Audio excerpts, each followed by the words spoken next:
Patuloy sa naghahanap ng mga paraan ang Department of Energy para maging independent at stable ang supply ng langis sa bansa.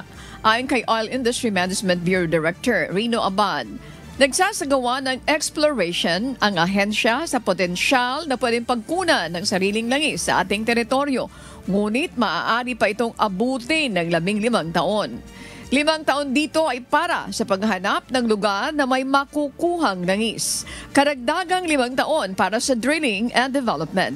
Ang 5 taon pa para naman sa aktual na produksyon. Pinag-aaralan niya na mapagkunan ng langis ang bahagi ng karagatan ng Mindanao na nakaharap naman sa bansang Malaysia at Indonesia. Ay kay Director Abad, kung ang ibang bansa ay nakakakuha na ng langis sa kanilang teritoryo, maaaring makakuha rin tayo.